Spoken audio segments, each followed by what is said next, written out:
we have to create the right vibe, you know, the energy, and everybody at the organization has to feel so privileged to be here. It's no other way.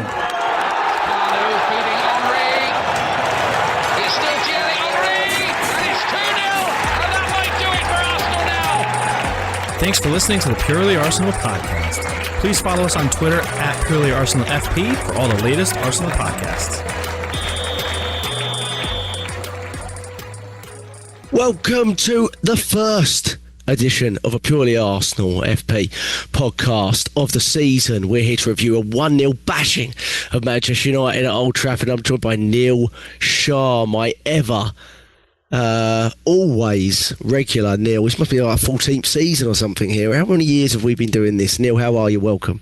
I'm very, very well, and thank you so much for having me on. It's 10 years, Jack. 10 years now. Is it 10, is it? Yeah, 2015. Oh, wow, so, 10 years, lucky. Yeah, so thank you so much for getting me back on to discuss a lovely, lovely victory, eh? Old Trafford. I don't know. First game of the season. What can you say? Exactly. Well, I mean, the stats are 6 wins ever at Old Trafford, I believe, in our Premier League history. I think I don't know. I think it contains over almost 35 games. It must do, because I saw one stat that said 4 wins in the last 31. But that obviously wasn't the whole of the Premier League, because we've had 6 total wins, I believe, and they've all been 1-0. At Old Trafford, haven't they? I want to say Arteta is responsible for 50% or more of those, because I can think of 3 off the top of my head. That's just Arteta. You obviously had the 1-0 win where I think Aubameyang scored a penalty, didn't he? You had the one with Havertz, and then this one. So 50% of them for Arteta. But Neil, the first thing I do want to discuss before we just line up and all this sort of stuff is. One thing that I think we all said afterwards was it wasn't the game that we expected, that's for sure. I think we expected us to turn up with a better performance, and we will definitely get into that. But at the same time, to go to Old Trafford on the first day of the season, when you saw the fixture list, obviously we've got a really tough start to the season. But that is, in terms of Arsenal and the history and what we know about, I don't think there's a ground in the league that we've gone to and had such a poor record at, in terms of not just the stats that say 6 wins only in the Premier League history, but in terms of performance. It's always a slog, isn't it? It's always difficult. We never particularly play that well there. I don't recall many a time coming away from Old Trafford going, wow, we were just fantastic today, you know what I mean? And if we did, we lost. You know, if we did do that, we ended up losing the game. But generally speaking, we always played pretty poorly, even over the last 3 or 4 years where they've been dreadful. It's always been a tough watch, hasn't it? And I think it is such an important thing to set a tone for the season. Now, you know, especially if you want to be at the top. And it's such a difficult game to come into. Where did you sit? Obviously delighted in the end. I'm sure you were, like I was, just relieved, delighted. But how did you feel, sort of culminate everything, knowing that it was a performance that we kind of left a lot on the table there, and maybe a performance that kind of, I felt, flattered Manchester United in a way, because I feel we are a far superior team to them. How did you kind of feel about everything in the end? Fantastic 3 points, but obviously a lot to improve upon. Yeah, can cut it in half for me 2 ways. Firstly, obviously the elation of winning there, because it is a tough ground to go to, and we've had the history, as you just quite perfectly outlined. And to go to Man United, James always says it's the game of the Prem. He always says that because of the rivalry goes back so many years. That it's the best rivalry ever, and I think will ever be, between Ferguson and Wenger, between Man United and Arsenal, between Keane and Vieira. It's always going to be there. So it's a very important fixture in my opinion, and I think a lot of fans' opinions. And to go there in any circumstance, Jack, and win is a big thing for us. So that, just looking at it from that point of view, is massive for us. It's so important. We've got City at home, Liverpool away, Newcastle away. So to get those 3 points in the context of this season alone, to get those 3 points was massive, to give the boys a boost, to make them feel a bit better in approach to the league and preparation for the Leeds game at home this coming weekend. I don't think we could have asked for anything more really, but to get those 3 points. And what just me moving forward just slightly. On reflection now, at the time I think I was a little bit disappointed with not little, I think I was quite disappointed with the performance. But now on reflection, when I look back on it, the way I see it is, we've gone there not playing well and getting that result. I know, we always hear that that's the mark of champions, and I'm not doing what I normally do. I'm not looking ahead this season. I'm just going to take each game. We 3 seasons in a row coming runner-up. 3 seasons in a row coming runner-up, Jack. I can't take it. No. So I'm just taking each day as it comes. But I will say, going there knowing that we can go up another 3 gears is comforting. I know we can.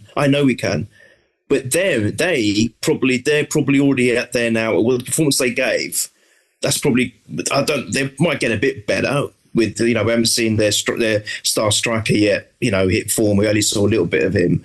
And I think they probably are going to be a top 6, top 7 side this season. But I think we can go up a lot further or increase our levels a lot further than they can. So that's another comfort I took away. During the game, I was disappointed in the sense I felt our midfield was not right. I think there was and the defence, I think we were very disjointed. We didn't have cohesion. We didn't have shape.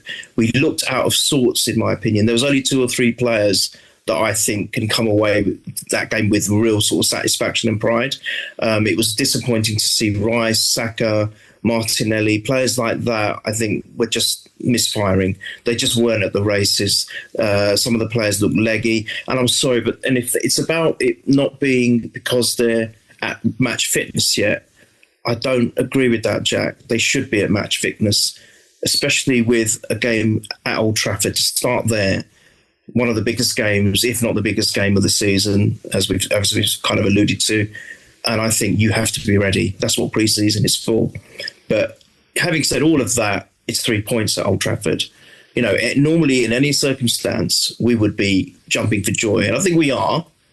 But it's funny.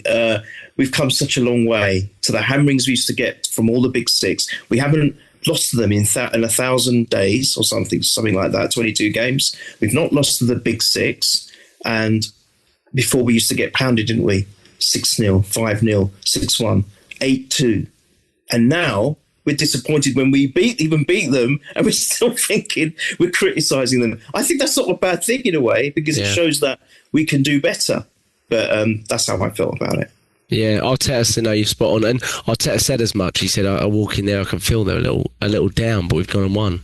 And he said that's a good sign. And I do agree with that. And it's odd. I agree with you on the match fitness thing. They should be. And I think the only player that when I watched the whole game and I watched it back, the only player that I felt that was really physically fit, was Odegaard. I didn't think anyone else looked physically fit. Now, some of them have understandable reasons for that, like it's the first 90 minutes for Gabriel since his surgery. Colossal, really, when you think about what he put in there after barely playing in pre-season. But some others, like the ones you mentioned, I wonder if Declan Rice was maybe carrying something. Because he didn't look right all game, did he? And there was some data out there that said he ran far less than Odegaard and Zubimendi. And Zubimendi's the other one that I thought grew into it a bit, actually. For his first game, Old Trafford, I thought Zubimendi looked a little out of it the first 20 minutes, like he couldn't quite get up to speed with the game. But then I thought he actually collected himself quite well, Zubimendi, and really helped distribute the ball for us. But I agree with you, the midfield was off. The pitch felt big, really big. It felt like we were leaving open spaces. So many times they sort of ran through our midfield or switched play, and you were like, where are we? And I have to say, Neil, if we sort of bring the lineup into the early part of the game, when I saw the lineup, and we always text, don't we? We always, me, you, and Mike and James, we always have a text, and we text about the lineup. I think if I go back and look, my immediate reaction, and I think one or two of you were as well, was, that's interesting that he's gone with White and Calafiori. And I immediately sort of felt that's quite an attacking lineup might leave us quite vulnerable defensively, because I would argue they're probably the best attacking fullbacks probably we've got, but also they're probably the ones that are most susceptible defensively. And I think in a way you saw that a little bit, because Dorgu and Bremo specifically, they had so much space to run into, and it felt very un-Arteta like, and that did throw me during the game. I was like, well, we are leaving massive open gaps. And whilst I think when it got to sort of, they didn't create a big chance in the whole game. The only team that created what is recalled as a big chance was us, and that was the goal. But at the same time, they had a lot of territory. They had a lot of points where they got onto our back line far too easily, I thought. And that was, it was quite... frustrating and not a little abnormal for what we see under Mikel Arteta, wasn't it really? And for some players in the early stages like Saliba and Rice just felt nervy, which is not what you typically attribute to those types of players, is it? So it's just a bit strange. But in those early points, I definitely thought Man U started on the front foot, and and Bremo and Cunha, they were getting them on the ball, and that Dorgu was getting far too much space. I thought down the left, and but we kind of eased our way into the game, and we managed to get our first set piece.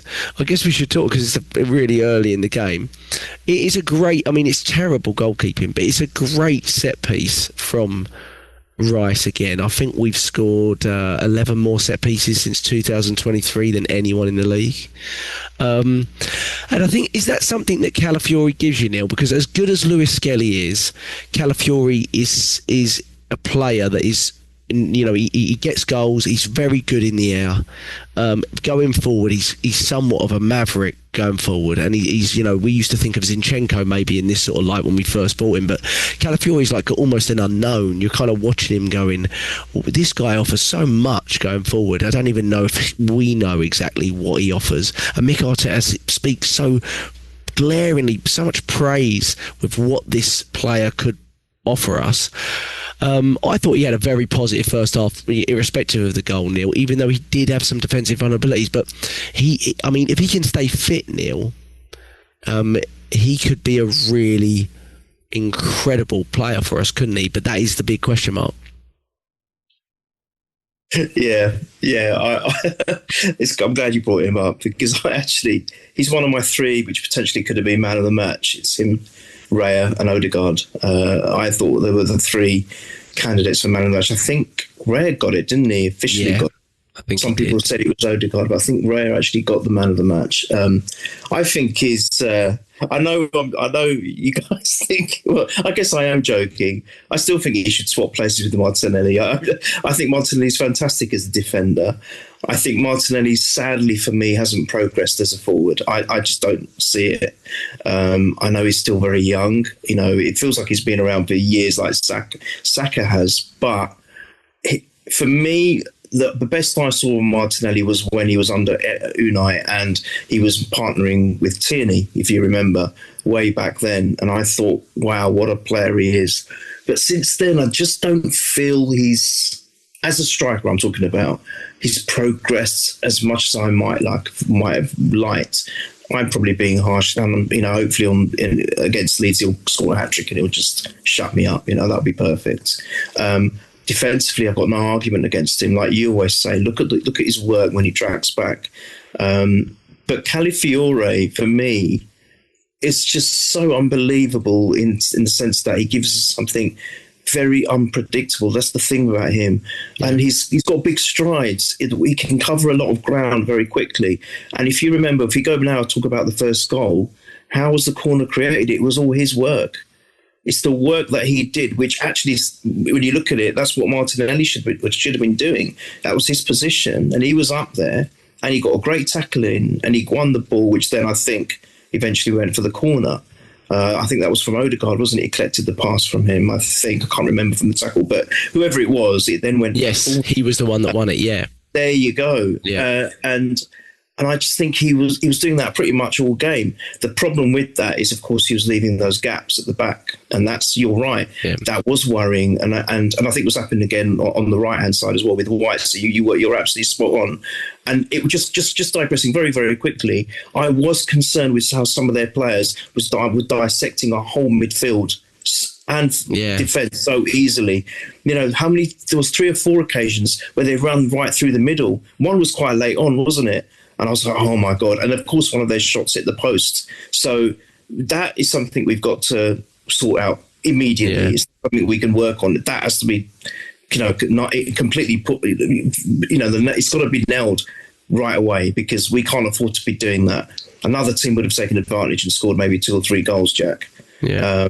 And that's the worry. So that we have to do. And I don't know whether that's because we chose, you said, choosing both White and Calafiori rather than at least having one of Timber or MLS there.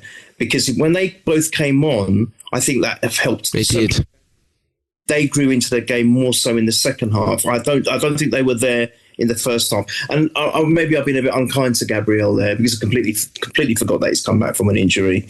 So I've done him a disservice, but he was better in the second, as was Saliba. However, with Saliba, given his frailties in the first half as a defender, what he did, it's not just Rice's delivering, it's not just Calafiori's goal, but I think Saliba was mostly responsible for helping us get that first goal, because the way he stopped their keeper from having any kind of, ability to position himself right, to get his arms in the air right, to get the right positioning. And I'm sorry, Jack, that is not a foul. Every goalkeeper actually has gone on record as saying he should have been stronger. Roy Keane destroyed him. You should be stronger. And it wasn't just Lieber. I think a couple of our other players were kind of doing the same with 2 or 3 of the defenders as well. And I think that's brilliant, the way we can negotiate a set piece to work to our advantage. I absolutely love the way they've manufactured that.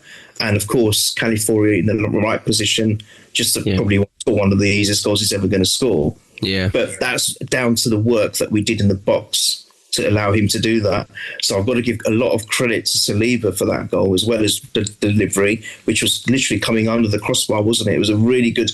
And I think they must have done their homework on the keeper, because didn't he let in a similar goal? Against Tottenham in the Cup last season. There we are. Amarin got questioned on it, got very upset, but he did. Yeah, the weird thing was he had a very good game against us in the Cup where they knocked us out.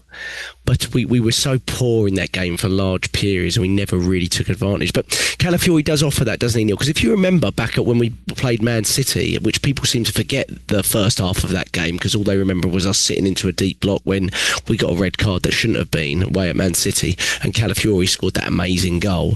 He was also such a threat from set pieces. I know Gabriel scored the other goal, but Calafiori had a great header from a set piece in that game that we didn't know how he missed. He's a real sort of additional danger, because you always think of Gabriel being the one that everyone's trying to mark, but adding him in, it's almost like when you add Marino into it, you're like, oh, this is an additional set piece danger.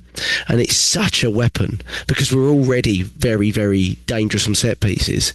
So to add your 6'2" left back in that hasn't been playing much is another. I know it's other sides must get so frustrated by it, but it's a real weapon for us, isn't it? And when we're struggling, which we were again, to sort of create from open play, it was really, really important to get. Do you think the game would have gone differently necessarily if we hadn't scored that goal? I kind of go back in my mind and think we've seen this before with Mikel Arteta, in big games, especially away from home, and his record's fantastic there, that when we sometimes get an early goal, we actually saw it against United a couple of years ago where they were, a very poor side when Trossard scored, and we kind of, not sat, but we kind of didn't play such expansive football after that. We kind of just, really just settle for, knowing how to control the game in a certain way and see the game out. We are very good at doing it, but it is a tough watch. And in this one, I think, like you said, we left far too many open gaps where other better teams would have punished us, and that's the worry and the frustration, isn't it? I think it's a concern because whilst you said we're very good at doing it, it's not going to work every single time. Look at Liverpool and Manchester City. They're always looking for that second, third and fourth goal. That's exactly what Roy Keane, going back to Roy Keane again. I know he's not everyone's cup of tea, but I agreed with him. He says we score the one goal. It's like we're not too focused on getting that second and third. And he goes, look at the Cities and Liverpools. They go out there. They're not happy with one. They want that second. They want that third. They want the fourth. And he said that is why we probably lost the title last year, because we had so many draws. Because if we do that more often than we should, then there's a chance that a team's going to nick a goal, and then we end up with losing 2 points. And we had too many draws. The draws is what cost us last season, Jack. If you remember, we had so many draws. 14 or something. And that's 28 points. Yeah. Dropped. All right, you might get half that in draws, but that's a crazy number. And I just feel that we got to change that this season. Hopefully, with the addition of your man that we've got, and he settles in, and that will happen, because it was a case of on a few occasions where it wasn't just. I think Arteta and his tactics led to a lot of that, but there were those games where we came close, and how many times did all of us say, if we had a striker or someone who's like got that kind of presence in the box, we would have got that goal, or we would have scored another goal, and then that would have meant that we come away with all 3 points. I think it's a massive concern. We cannot play like that this season. I think Manchester City, I hate to say it, and I know it's early doors and I shouldn't judge it on one game, but what I saw of them, they look like they're back to their best, sadly. Mm-hmm. So it's not just Liverpool we're contending with now, it's Manchester City as well. And I just feel, now we're going to have both of them again. It's going to be a really tough season. So the only thing we can do, we can't control what they're doing when we're not playing them. We can control what we're doing. We cannot afford to have this mentality of, oh look, we've got the one goal, let's just control the game. Just because we're away from home, it doesn't matter. We've still got to go. It doesn't matter how oppressive the stadium is. It doesn't matter whether it's Anfield or if it's away at Newcastle. We have to start looking for those second and third goals. Yeah, agree. And we covered about 6 kilometres collectively more than them. But when you've got Bruno Fernandes, Casemiro and Luke Shaw going for a hot dog you should be covering much more than that, when we kind of pride ourselves on being a team that, covers every blade of grass 10 times. So I definitely felt, it just felt a fitness thing. On that front, how did you think Gyökeres obviously got the start? I think James predicted that. I was very 50-50. I have to say I didn't know which way he'd go.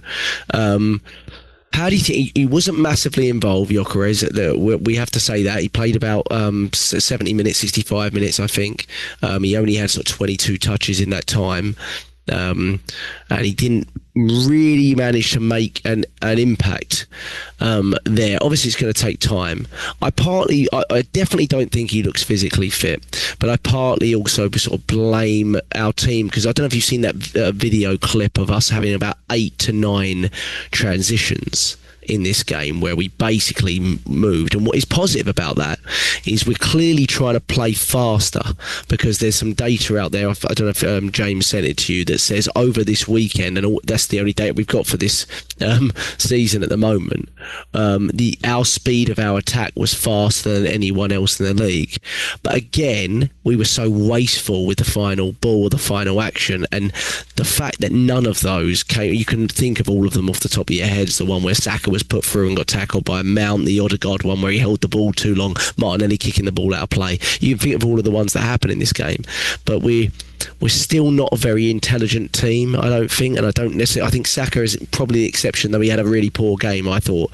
But we're not an intelligent team in the final third. We always tend to make the wrong pass at the wrong time, or we just never ever get the shot off, which is just you can't be doing that at this level. But what did you think of Gyökeres, and where do you stand on him as opposed to the team, and how the team, we have to learn to play with a striker like that, because we've not had one for years, have we?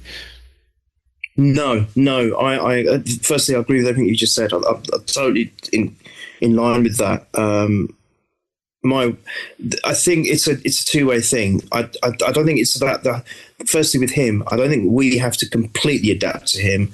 I think there's a bit of both. He's got to adapt slightly to us, and he's got to adapt, and we've got to adapt to him. We've got to remember that he's more of a direct striker. He's more of an out-and-out striker, in my opinion, than we've been used to. I think we kind of had it in Lacazette and Aubameyang, I suppose. But Lacazette was always made to play too far back. Do you remember? Yeah. It was like he just didn't like him getting too far forward. This guy, we've got to play to his strengths. That's the first and foremost thing. If we want to get what we've seen, the reason why we bought him is what we've seen him do. If we're going to try and emulate that, we have to play to his strengths. He's more direct. You've got to get him behind defenses, and we've got to do that style or change the style of play to suit that kind of ability of his. Otherwise, we're going to see again what we saw, over the weekend. I'm not saying completely like that, because obviously there is a fitness concern with him, and plus he didn't really be involved in much of his former club's training pre-season activities, because he was literally saying, I want to go to Arsenal. So he was not involved in that. So okay, he hasn't had that much prep, fair enough, but at the same time, even in terms of how it's all positioned and how we approach the games from an attacking point of view, we have to adapt to him to a certain extent. But also he's got to then think that he can't play exactly the way he was with his former club. This is the Premiership. It's a different, it's a completely different animal. And there's got to be some adaptability. So I think it's a two-way thing as far as that's concerned. But I think if we don't play, my worry is if we don't play to his strengths, he could end up being a bit of a waste. And we can't waste him, because he's a very, very, very good footballer, and he's a very, very special talent. And I think we're not going to waste him, Jack. I'll tell you who, for me personally, I think Zubimendi is going to be an absolute revelation for us. I love him. Very good player. Oh, I just think he's very silky. He's very, very calm, all collected. He reminds me of Saliba. With what we have in Saliba in defence, I think now we've got that kind of mould of person in midfield, and he makes it look quite effortless, everything he does, very much like Saliba does. And I think he's the one, for me, as good as Odegaard is, and as good as Odegaard was over the weekend, I think the relationship that Zubimendi and Gyökeres are going to form, I think it's going to be a very good one. And I can see a lot of assists for Gyökeres coming from Zubimendi. I hope I'm right. I mean, to be honest, end of the day, I don't care who creates those relationships, but we have to have one of those. We always talk about relationships. We have those two between Saliba and Gabriel. We've had a certain extent of relationship, maybe between Partey and Rice in midfield. We need to create one for service purposes, between the midfield and the attack. Yeah. I don't think it's all. If you look at his heat, Matt, as you said, 19 to 22 touches in the whole game. It was poor. If you look at his touches around the pitch, it's really horrible to look at. Yeah. And if you think about their star striker that came on, he had 4 touches in our box, and Zubimendi had Gyökeres had 3 in all the time that he was on. So that's got to change. All of that has got to change. We've got to make sure that he has more touches of the ball. He's involved more in the game. And I think we can only do that with changing a little bit of the way we play. And our mindset of all these years of not having an out-and-out striker has to go out the window now, Jack. Yeah. Just then. Do you not? I think that's what's going to happen. Yeah. No, I agree with you. I think... It may take time, I think he's probably made the right call in starting Gyökeres, but I listen to a lot of people saying, he'll just start Gyökeres. I think it'll be a lot of to and fro really with Gyökeres and Havertz. I think it'll be game by game, and I could see Havertz starting just as much as him, because I think Havertz offers a lot. I think even in this game you saw, whilst I didn't think Havertz was amazing, I felt a sense of comfort when he came on, almost like, I know what he's going to do here. I felt his press is much more obvious. Arteta even alluded to it, didn't he? He said he did a lot of things good, Gyökeres, but you can tell, especially in our high press, the rhythm that we demand, especially in the first half, we're giving a bit too much time. It's something we have to work on, especially there. So I think I felt our press was off early on. I felt 2 things. I felt we went too long, too often early on to Gyökeres, and he's not great in the air, so I didn't really understand that. If you're going to go long, go into the channel or don't go to him. And then I felt our press was off, and I didn't necessarily think it was just him, because I felt Martinelli and Saka were really poor on the day as well, but it just felt they got out far too easily, and they did bypass their midfield a lot. I think there's some stats out there that said they played 50 long balls in this game as opposed to our 25 or 30. So they basically just went, we're just going to bypass Fernandes and Casemiro and go wide and long.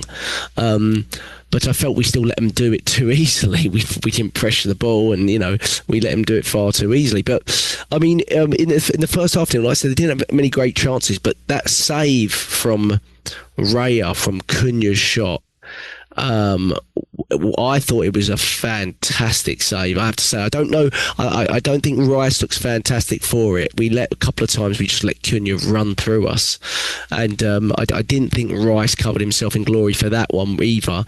But the way, I don't know if it's going in or not, but the way he gets down to it, because it's right by his feet, is just fantastic from Raya. And you remember last season, at the start of last season, I think we played Villa. Second game of the season, and Raya was just colossal in that as well, wasn't he? He was just unbelievable.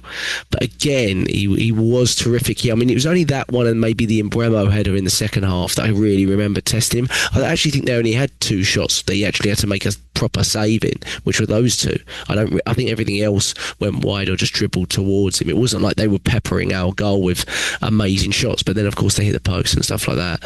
But he was fantastic, wasn't he, Raya, when he was called upon? I think apart from one slight error early doors, he was magnificent after that. Absolutely magnificent. Also the punch as well that he did. Was it from their corner? That was him showing the Man United goalkeeper how to do it, because he was being. That's how you act as a goalkeeper, using strength. If you be powerful and you're strong and you command your box. And his punch was fantastic. What I love about Raya, and it's something that you've always spoken about, which is something maybe our past keepers have had a bit of trouble doing, is when he saves, he never puts the ball in danger. The ball is always saved away from any threat. It's always gone away quite cleanly to a defender or out of harm's way, so then he can regroup. And, coming from last season when he made those terrific double saves where, they're almost inhuman. It was just bizarre to see how he could be going the wrong way, save one, and then immediately react and save again. And the save against Cunha, I think it is, where he's almost like having to change his position completely and then get down and get a hand to that. I think that's actually a world-class save. A lot of people might miss it and may not recognise that. I think that's actually a world-class save in the first game of the season. I think we owe he got us the points. They say that when you win a title, a good keeper can, save or win you, whichever way you look at it, maybe 13, 15 points in a season, which is massive. I think he's already gained us 2 points, Jack. Because, any time, anyone else, I think a lot of other keepers wouldn't have saved that. They wouldn't have. So credit to Raya. This is why Raya, Odegaard and Calafiori were my 3 standout players. Rice, my concern with Rice his last season, it was the same. He started off really slow, yes. remember? And I hope he gets that sorted quicker, because he was a lot better in the second half of the season. And then, of course, his heroics against Real Madrid, that we're never forgotten. But I think that he needs to get up and running a lot quicker than he did last season. Yeah, the hard thing with Rice is the way he got up and running last season was to play him in through it almost, wasn't it? It wasn't like, we did rotate him a little bit, but the problem with the such intense start that we have is we're probably going to have to do the same thing again. We're not going to be able to really sit him for maybe you can sit him next week, but again, if he needs time to get up to speed, it's more playing him through it, Rice, because his game is so based across energy and his coverage of the ground, and if he's slightly off there, we look off physically, because he has such an important sort of athletic ability and athletic role within our team in terms of going 2 ways. But and then obviously he's at the base of our midfield. There's a big change for our team, so that's a big transition for us, arguably the biggest, because we don't really have an alternative. Odegaard wasn't even in the squad. We don't even have an alternative there, because we obviously lost Partey, lost Jorginho. So that's a big change, and it's a big sort of moment, isn't it, for Zubomendi? But I like you. I think Zubomendi's got so many good qualities. He releases the ball so quickly when he sees a pass as well. He's just really good, and he's much faster than people give him credit for as well. He's not particularly slow, I don't think. I think he did some covering, as he went back some at points where he's much faster. So I think he really grew into the game. I liked his performance more and more as it went on, really. So that was quite impressive. But yeah, I mean, look, we get through in the second half. I mean, I don't want to say they pepped us. They did have a few moments where it was kind of like, you definitely felt it, that and we like you said, we looked leggy. Again, we had some openings. More of our openings sort of came late on, actually. So I felt we actually sort of powered up in the fullback position in a way, because when we took Calafiori and White off and brought Timber and Lewis Skelly on, I felt they really didn't actually create a lot from that point onwards. They had some sort of chaos around the box, but in terms of true chances, I don't think they created very much. And I think we kind of shut them down at that point. And those are fantastic fullbacks to bring on. I thought Timber in particular was really good when he came on. Like, he was just so tenacious and he's so strong.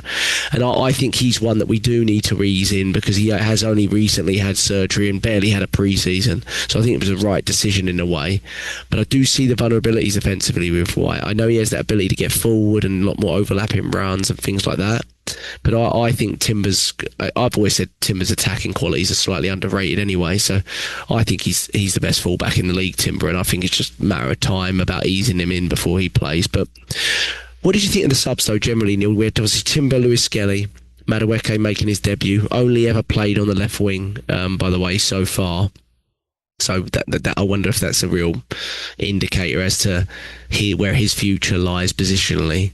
And Havertz and Mourinho. What did you think generally of the subs? I think I've read some places where they felt that some of the subs sort of didn't help us in an attacking sense. I disagree. I think the subs actually really helped us kind of settle a little bit and bring the energy levels up of the team.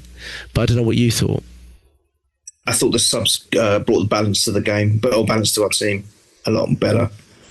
We were certainly better in the second half, more organised. I felt that our shape had returned. I thought it just brought the balance back. Just taking a couple of them that you mentioned, Kai, I think, just looked like he just the same as from last season. He's come back, and I think you're right. I felt a lot more comfortable in there, being there. Kai is one of those. He's not a prolific goal scorer. We know that. We've always known that. But he offers us something which not only can unsettle their defence, but I also saw him tracking back a couple of times and working quite well, getting back and helping out. And he works. He reminds me of Odegaard in a way, that he works really hard. Yeah. No matter what you get with Kai, even if he comes away with no goals, he works hard. And he just offers something different, Jack. I think you're right. I think we're going to have a lot of rotation between him and Gyökeres. I thought he was actually going to start this game. But now, I just quickly say again, just let me digress very, very quickly. I think Gyökeres should start again on Saturday. Yes, I agree. Saturday, because he needs that time, and I think he'll. It's his first game at home in the Premiership, and I think it will do him the world of good. And hopefully the Rices, the Sakas, and the Martinellis will have a better performance, which will help him. And I think he has to start on Saturday. So just skipping ahead very quickly to that, I think he needs to. However, Kai is there, and I think that's a pretty damn good person to have as a rotational partner, because we've got a long, long season ahead. We want to go far in the Cups as well. We're going to need both of them for the whole season, Jack. We can't negotiate for injuries and things like this. But if they just hypothetically, if they both stay fit, I think there's got to be a rotation between the two of them. And I think both of them can offer very different things, but very effective things. So I liked Kai when he came on. I've got no problem with Mourinho. I think he's that kind of player that can give, again, someone else that can offer something different. He is keen to run forward. He's always thinking about an attack. But I think I like his presence, and he can chip in with some very, very good and important goals and assists as well. So no problems with him. With all of them, who else came on? You said Timber. He's colossal. I think he's so good. He's not even that. If you look at him, he's not a massive player, but he's just strong, Jack. He's very strong, and he can really one-on-one. He's fantastic, isn't he? There was a couple of moments where I think he had 2 players on him, and he just still managed to get away. And I don't know if anything came from it, but he stopped them from doing anything which could have been a threat. Yeah. Those kind of moments which can also turn games. Just that little. Sometimes we forget. We always look at the flashy parts of a game, and the more obvious. Sometimes you got to look at these moments from the players, which may not be the unsung heroes, if you like. And if they didn't do what they did, it could lead to something which could end up to being quite catastrophic in terms of a result. So you can't dismiss that.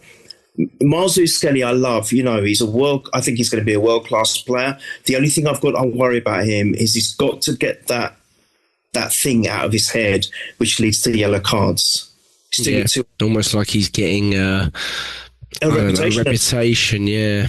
And I don't like it. He's got Arteta, so whoever it is, has got to sit down with him. He's got to get that out. That little kind of, it's not, I wouldn't say immaturity, that's a really harsh word, but that flaw he's got to get out of his game. Sometimes you're not going to be able to avoid a yellow card or something, I know. But there's something about his way of being maybe a bit too keen at times. Yeah, over-eager. A little bit reckless at that point. Yeah, maybe. Reckless. That's it. That's the word I was looking for. Yeah, that recklessness he's got to eradicate from his game. So once he's done that, and I still believe in the future he will end up in the midfield anyway. It's just got its natural progression. Yeah. I think he'll end up there. But whilst we have him, he's still a great player. We saw what he was doing last season. Let's not forget that. The way he would, again, another player, not greatly massive, but so strong. His style of way he can defend and just basically brush off attackers. I love it, and I want to see more of that from him. Just get that recklessness out of your game, lad. Just do that. But yeah, I think generally, I don't know whoever I missed in the substitutions, but generally, I think. What's your thoughts on Madueke? Oh, Madueke, that's the other one. Yeah, I think it's too early for me. I think he's full of energy. He's lively. Not so sure about. You've pointed it out, and you're right too. His work going back the other way. I think that's something that maybe he's got to be embedded into him. Basically, that that's part of your job. You've got to do that because Martinelli does that so well. Yeah, I mean, I think I keep joking. I think he's a better defender than an attacker at the moment, but he does it so well, and he's got to bring some of that into his game. But I like that he's to me, he's like an unknown for me, complete unknown. We don't know what he's going to quite do. And I think I like that unpredictability at the moment. I think he's a good asset to have to bring on. I'm not so sure whether he should start a game just yet. He might do, even because Martinelli was poor going forward. So it could be a start this weekend. I need to see more of him, Jack. I'm not quite sure. But what I have seen in that pre-season friendly, I thought he looked quite lively, energetic and dynamic. And he could be a threat. And he obviously, didn't he even have a chance? He had a chance to score, didn't he? Yeah, Saka did fantastic, actually. That's right. I thought Saka was poor, but he did fantastic, yeah. Yeah. If you watch the last 5 minutes back, Saka should have had a goal and assist. Yes, he skied it. No, he rebounded, didn't he? It was a great block from it was actually a brilliant ball from Odegaard. Yes. Kind of chipped it over Maguire's leg. And but then he created the one for Madueke. In fairness to Madueke, I think the defender gets a nick on it because I think it hits Madueke's arm. But I think he probably would have gotten the end of it if the defender, I might have been delayed. I don't know who it was, but didn't get on the end of it. But I think he had some moment. I mean, I like the position he takes up there going forward because he basically ended up in the striker position there, which was interesting. And I like that sort of freedom of movement that he's got. But definitely, when you see like the wingers that we've got, the one thing they are is really good defensively. Like all of them, they track their man, they follow their runners, they don't do anything. He was dribbled. He was the player that was dribbled past the most in the whole game. Madueke. He was dribbled past the most of the whole game, and he lost possession 4 times in an hour and a half. I felt, for me, when I was watching it, I know he's up against Diallo, who was a winger. I actually found it an odd sub at 1-0 because you could feel that we were going to sit deeper at that point. And I looked at it and I went, well, I found it an odd sub. I, to be honest, I didn't really know what Madueke was like off the ball, but I had my sort of preconceived assumptions after sort of reading about him at Chelsea and things like that, and watching him obviously against us at Chelsea, and felt, does he have the sort of tenacity? And because the thing with being off the ball is you have to really want to do it as a winger. Like, you can't sort of, oh look, that player, you know, there's players that you could watch for 5 minutes and you know they just don't have it in it, like Marcus Rashford. You just watch him, like, he's never going to do the off the ball work. He's just going to stroll around. It doesn't matter how much, even if a manager gets him going for a few weeks, eventually he'll just go back into the habit of being like, yeah, it's not really for me, this offensive lark. And it's early days, like you say, with Madueke, but that for me has to improve, because Mikel Arteta that's a non-negotiable for him, and in that sense. But I did find it very interesting, or I have found it very interesting, that he's played left wing every time that he's played. And like many people, I felt this was a signing that was going to play in both wings, which was my slight not worry, but worry about what else we might do in the market. It wasn't really about Madueke. It was more, if that is true, what does that mean for the rest of the attacking window? Because the goal, I think, and I think you agree, of the attacking window was clear. It was to get a goal scorer in, which I think we've tried to do. Whether it works or not, we don't know, but we've definitely attempted to do that. And I think it was to raise the level on the left side of the pitch. And my slight frustration with the sort of optimistic Arsenal fan view is that there's a belief that if we don't do anything, they'll say, well, that's what we've attempted to do with Madueke. And what I always come back to is there's no evidence of it. He might be that, but there's no evidence of it. And we're not in a season, I don't think, to go, well, let's create a project out of Madueke. We're just not in that moment. 4 years ago, if we got Madueke and thought, oh, we're going to make him our left winger, but there is no evidence of it. In fact, the evidence we have is that he's a right winger that's not a level raiser for us. He might be a good depth option at right wing, but he's not a level raiser at the right, and that's his preferred position. So we're basically saying we're going to give you a new position, and you're going to be better than you are in your preferred position. I have to say I find that very, very unlikely. I have to say that. Like, if it happens, I'll be so happy. I'll be like, oh my gosh, I was so wrong on it. But when you look at everything that he's done, he's not like a 16-year-old that's like, oh, he's 23, 24, 23. There's a lot of evidence of him playing, and there's not a lot of evidence of that being true. We're trying to get better than Martinelli and Trossard on the left wing. He might be that. He might turn out to be that. Whatever. But currently, I'm like, I think that is pretty optimistic thought process, I would say. I would prefer it if we signed a true left winger and went, wow, Madueke's raised the depth level of the front six. And I think most people would prefer that. But I get the feeling that, it feels like that may not happen. But I'll tell you what, Neil, what did you think of Trossard not getting a minute? Because he's only been unfit for like a week. So he had a good amount of pre-season. I think he maybe missed 2 games. And I sat there and I thought, maybe it's just because he's just come back. But that is quite interesting, isn't it? I mean, where do you sit with that? Do you think we will sell Trossard in the window? I know we're going off the game a little bit, but do you think that's still going to happen? And if we do you expect us to replace him, or do you think we've already replaced him with Madueke? I mean, that's where I would go with it. Yeah, my thoughts were that he hasn't got a minute. He was on the bench, wasn't he? Yeah. So I mean, to be honest, I thought about Ethan. Ethan was on the bench. Yeah. He should have come back. That's where, this is where Arteta's got to change his mindset. Yeah. He's got to change his mindset. Agree Saka was not doing it. All right, I know you said near the end of the game he got a bit better, and he couple of chances, an assist and maybe a goal. But the point is, he wasn't playing well, and Ethan should have been on. That's it. There's no question of that. He's got to. That is something that's on Arteta. Only Arteta can control that. He's the one that's in charge of making the substitutions. He's got to do better. He's got to remember that, or realise that I've got to start having a bit more faith and trust in my squad, rather than just sticking to my favourites or the players that I'm more comfortable with. That he's got to change. So that's one thing. As far as Trossard's concerned, I thought that during the game, that, that's interesting. So he's not got on. So does that mean that he's up for sale or he's going? That was my immediate thought. I don't know if there's any truth in that. Whether it is, we are still looking for that player that you were talking about just now and could potentially come in before the window closes, and they're just waiting on a sale. Trossard seems to be the most obvious choice. Personally, I know this is crazy for me to think this, but I wouldn't even mind if it was Martinelli that was the one that was going, but I don't think he's going anywhere.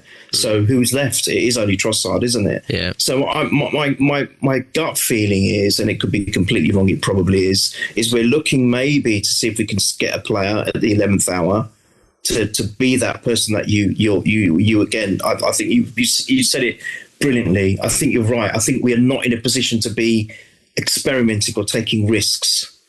We can't afford to do that. We need to fill a gap with a proven player, and we haven't got that in Madueke. I don't think he's that player. He is the depth player, as you said. He would have been someone to come off from the bench or maybe play in the cup games to start off with and then to see how he got on. He's not someone we can use as a project because we can't afford to do that.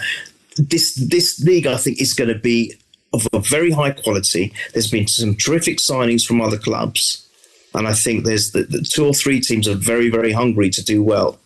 And it's going to be a really tough league. We don't have the luxury of doing anything, which is, let's try it out for a bit. Even Gyökeres has to get up and running quickly, Jack. We can't afford. We've got a massively difficult, start the first 4 or 5 games of the season. We need to see some end product from him very, very quickly.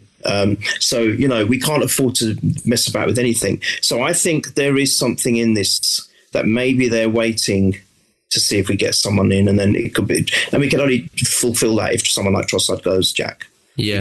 Otherwise we're going to be too low, heavily loaded on that side. Yeah, we'd have to sell. Exactly. Yeah. And we need to make some sales, even if we're rubbish ourselves. By the way, we're so bad. So bad.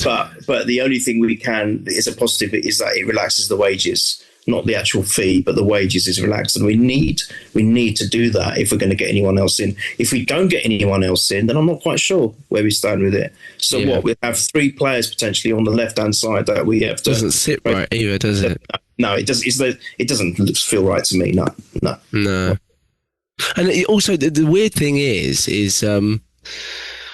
To me, this window, whilst we've been you're very positive about the window, I am as well. I think Berta's done a very good job in terms of recruiting and getting players in quite efficiently and quickly.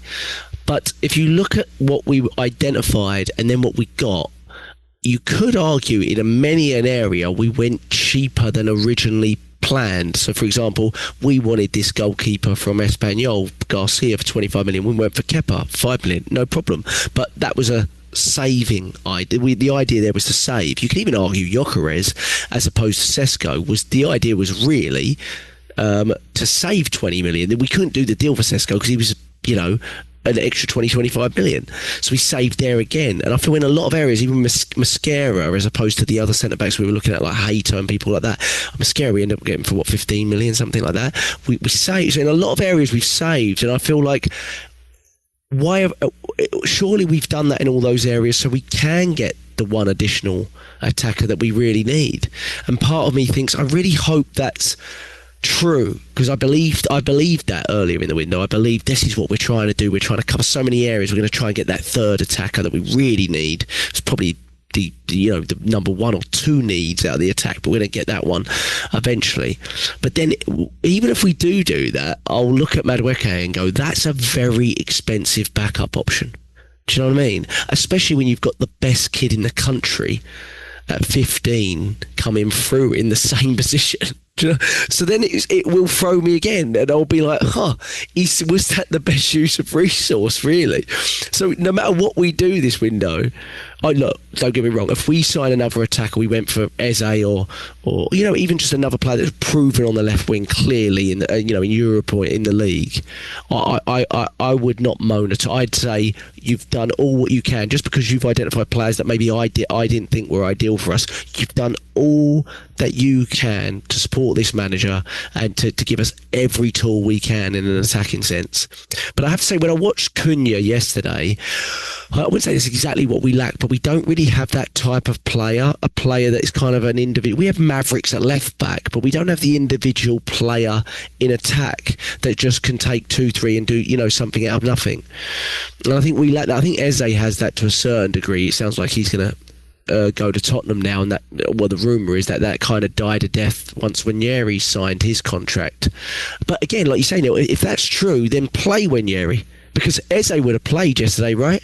If Eze was in the squad yesterday, he would have played. So play Ranieri. Don't do what you did last year with Ranieri when Odegaard goes down for 3 months and you go, I'll replace him in a different way with more experienced players and keep Ranieri on the bench. No, you've given him the contract. You play him because you believe. I believe in Ranieri. I think he's fantastic. Could be a fantastic player. But again, you've got to believe in that player. If you're going to give him that role truly, then you've got to believe in that player. We'll finish on a couple of players real quickly. Then, what did you think about the penalty shout from Man U's perspective? It was the Cunha and Saliba coming together towards the end of the game. Do you recall this one? It's been kind of talked about on the Monday night PGMOL. Did you not look at it? I don't recall that one, Jack. I'm really sorry. No. So I'll send you the video clip. I don't think for what it's worth, I don't think it's a penalty. There's a lot of belief. I mean, even Dermot Gallagher came out and said he didn't think it was a penalty, and he never backs us. It's basically paid by Man U, I think. But the reason I don't, when you watch it back, and I'll actually send you the link right now, maybe you'll see it, but the reason I don't think it's a penalty is because I think Saliba actually gets the ball, but it's basically Cunha and him coming together, and it looks like Saliba kind of hits into Cunha's left leg, but I think Cunha's momentum is going right into Saliba. That Saliba has no. Sorry. Yeah, for some reason I thought that was early in the game. Yeah, no. Yeah, sorry. But I have to say, when I saw it in real time, I was like, oh, don't give it. Yeah, it didn't look good. He didn't look good, but I think when you watch it, it's the right decision not to give it a penalty. It's coming together. Cunha's putting all his weight into Saliba. Saliba has to kind of go down because he's blocking the ball. He's trying to block the ball, and he does a great job of doing it because he does make contact with the ball. Even the stupid idiot they have on Sky now, the referee they have, it's not Mike Dean, is it? It might be Mike Dean, I don't know whoever it is. Even he said it's not a pen. Yes, I think it's Dermot Gallagher, yeah. I think it was, yeah. Yeah, so there you go. So he said, no, that's not a pen. It's just a coming together, and it's just defender being strong, and it's just a coming together, and that's all it is. My biggest frustration, I think the ref let a lot of 50-50s go to them, which was my biggest gripe. Like the elbow from Mbremo, that wasn't a 50-50 at all. But other stuff, I was like, you're letting a lot slide their way, in my opinion.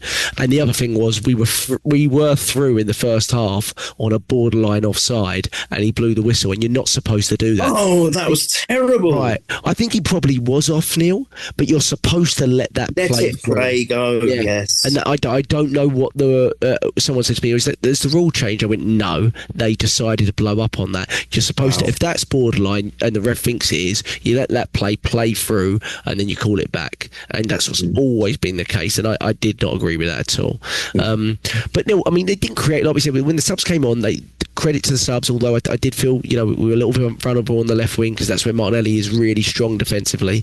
I even think Trossard does a good shift, to be honest, when he comes on. He does a good shift defensively, to be fair to him. But they had some, chaos in the box. But Saliba and Gabriel, I thought they really grew as well. I thought they were quite, much improved in the second half. They looked like the partnership that we know and love, really. That's so important to us, aren't they? Well, you're not going to win a title without a good defence. And they've got a great, understanding of each other. One plays off on the other. Which we've said it so many times that where one is strong, the other one. Where one is slightly weaker, the other one compensates for that, and vice versa. You've got one that's slightly better with the aerials than the other. The other one obviously is deceptively quick, although he doesn't look it, and doesn't panic when he's got three attackers on him, and then just walk away from the situation and get the ball away out of harm's way. I think they're a fantastic. I think they're the best pairing, centre back pairing in the Prem, personally.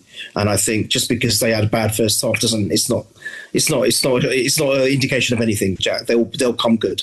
They'll come good. They did in the second half. I think they got more balance with Timber and MLS there, and I think there's only good things to come from them. We just got to hope. there's no injuries. As I said, we are so plagued and historically plagued with bad luck when it comes to not only injuries but key injuries, key players. If we can somehow keep that to a bare minimum this season, and those relationships form in certain areas of the pitch, I think will be very, very tough to beat. And I'm just looking to see them, emulate what they've done together in past seasons and just keep the goals to a minimum, really. So I'm looking forward to it, and I think they'll be fine. I think I'm overly keen about this weekend because I want to see those frailties that we saw in the first game. I want to see how they're addressed in the game on the weekend. And I think that there will be. I think there will be, Jack. I think we're going to be really up for it because we're at home and we've come off a win at Old Trafford. So I think we're going to be up for it. Leeds are not going to be easy. There's no doubt. They looked pretty good today, didn't they? They look good. Yeah. And I've always said there's no easy game in the Prem. There isn't. And they'll be up for it. They're going away to Arsenal. Yeah, we want to show what we can do in this league. It's not going to be an easy game, but I think we're going to raise the levels of the game that we played this weekend, and I think we'll be okay. Personally. Yeah. What were your thoughts on Kivior being left out of the squad? I don't like it. I don't like that one. Do you think that means something's imminent? No, because why would he? I mean, he's always been a good professional. We would keep him in and around the squad, wouldn't we? Unless we're worried about losing a fee on him. I mean, I'm not seeing anything telling me anything's imminent, but maybe. I agree. I don't. The reason I don't love it is because I think we'll replace him, and I don't. What I'm looking for is to get players off the squad and get that attacking player that we really need in. I don't really have a lot of energy for links to left centre backs in the last 10 days of the window. I'm going to be like, I'll just keep Kivior. That's where I'll be at, because he's a good squad player. He's shown himself to be good. I think that's, if we do sell for Berto, I think that's probably Kivior and Trossard are where he probably should be judged. Because those are players that are probably sellable assets that you should get good money for, right? I'd argue you should be able to get 30 million for Kivior. I don't see why you shouldn't. I think a good selling club would get 30 million for Kivior. He just played into the Champions League semi-finals, kept Mbappe quiet, all this sort of stuff. Yeah. When you look at some of the dross centre-backs that have gone in this window for similar money, he should be right up there. He's not got a big wage. That's the one part I don't quite get. I don't get the lack of interest. I don't understand it. I don't like it. For some players I do, but when you see Liverpool selling players you've never heard of for like 15 million, there's something off, Neil. It's just, I know these are good sellers, but we know Chelsea are doped, so we know that, whatever they do, you just take it with a pinch of salt. You're like, whatever, let's see what's going on under the table. But with Liverpool, you always think of them as a properly run club, and even then, they're selling players for like 15, 20 million. They've played like 2 or 3 Premier League games. It doesn't even make sense. I'm looking at it going, what are you doing? Are you blindfolding the people that are buying these players or something? It doesn't make a lot of sense to me. They made 200 million in sales already or something. Yeah, it's been ridiculous. And I think that's the issue, isn't it? Because, if they go and get Isaac, which it sounds like, they're going to do or probably going to do, people are going to go, look at, maybe they'll go look at the ambition. But in the end, it'll be a similar spend because they've gone and recouped 200 million. I don't think it's long. I'd say maximum 12 months from now where we see a big sale for us. So I don't really see how it's sustainable otherwise. No, it can't. We're going to have to sell some. Ox is still our biggest sell 7 years ago. It's ridiculous. I mean, it's disgraceful. It's actually embarrassing, I think. Yeah. Exactly. Given where football has gone in the last few years, how us to have our biggest sell 7 years ago with Ox. Yes. That's embarrassing, Jack. And the fact we built the most valuable squad supposedly in the world, surely that has to improve. Because at some point you're going to lose one of your key assets, or you're going to lose a player that's on the fringes that's still, maybe a Martinelli or someone like that that's still of value to you. And surely that happens. So, mate, obviously Zinchenko wasn't in the squad, and some others as well. Yes, Zinchenko, yeah. So hopefully that means. But before we go, what's your obviously Saturday?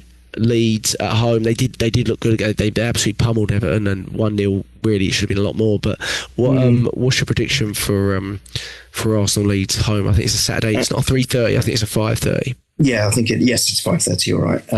I think our defence is going to be a lot better. I think it'll be less worrying to watch. a lot more cohesion, and it won't be as disjointed. And the midfield, I think Leeds are going to be tough. So I'm not going to go with one of my crazy predictions, although I did say 4-0 on Michael's podcast. I'll tone it down a bit. I'll go 3-0. I think 3-0. We'll win 3-0. And I'm going to have to say it. I think Gyökeres is going to get on the score sheet. I think he'll start, by the way. I think he needs to start. Yeah. Kai is ready. Kai, obviously, I want him to get pitch time because I don't want him to get upset. I want him to be involved in the campaigns this season. But I think he's not one of these people that needs to put time to bed in, because from what I saw when he came on, Jack, I thought he looked all right. He looked the same Kai that we were used to last season. You said it yourself. You looked comfortable. You felt more comfortable when he came on. So I don't think that's a concern. But Gyökeres needs time. He needs pitch time. I think he needs to start. And I'm hoping I do see my dream of Zubimendi assisting him and him getting the goal. That's what I'd love to see. But 3-0, Gyökeres to score. I'd love that. I'll go 3-1 Odegaard. 3-1 Odegaard. Yeah. So, but take either one of those. But absolutely, yeah. I agree with you. I think Gyökeres will start. I think in the following week, I think we play Liverpool at Anfield. That'll be a whole other conversation, because I think I had some people saying to me, now he started Gyökeres, it's going to be very difficult for him to do. Well, I don't think it will be. I don't think it'll be difficult for him to chop and change until he will look at the game and decide what's. But I think that will be a really interesting one. Hopefully, what I hope is Gyökeres starts again and really puts in a performance where he goes, wow, I've got to really think about this. But at Anfield, but I think if it's another performance like it was at Old Trafford, I think it'll be a definite start for Havertz. At Anfield, because I think he's, like you said, he's stable. But again, he's come back from hamstring surgery. This is not a bad thing for Havertz either. Usually you're playing that guy until, that's exactly what we need. It was either raising the level to the point where you got an Isaac, or getting someone in that has all the attributes that Havertz lacked. And I think we did the latter. And we've got a guy in that has a lot of the attributes, that have goal scoring, clinical around the box, right? Comes alive there. That's it. That's why I was happy with that. You had to do one or the other. But yeah, I'll go 3-1 Odegaard. We're at Purely Arsenal FP on Twitter. We post it on YouTube. Thanks, Anthony, for that. So you'll see it this Tuesday. And we try to do one post-game one. Well, we try to do one every post-game during the season. We don't do too much in the summer, but during the season we do a podcast every post-game. And we'll try to keep that up this season, won't we, Neil, if we can. Thank you, Neil. Appreciate your time. Don't forget your shorts. They're very, very good. Oh yeah, the little short. I do the little YouTube short. To be honest, that's I used to just call someone, call John or something like that. But now I just talk to it and just post it. I just act like I'm talking. Forget about John. Oh, he's just calling me straight off the game, moaning about Saka. He's always moaning about Saka. He's going, let me tell you about Saka. Some things never change. Some things never change, exactly. But yeah, it is. It's a cathartic moment for me to give that 5 minutes on YouTube. But thanks to everyone that listens. Subscribe to us on YouTube. That helps us out a lot. No adverts or anything like that, so it really helps out. And follow us on Twitter at Purely Arsenal FP, or on X, whatever you call it now. Up the Arsenal. Keep the faith. Great result at Old Trafford. And let's go again this week. Thank you, Neil. Take care.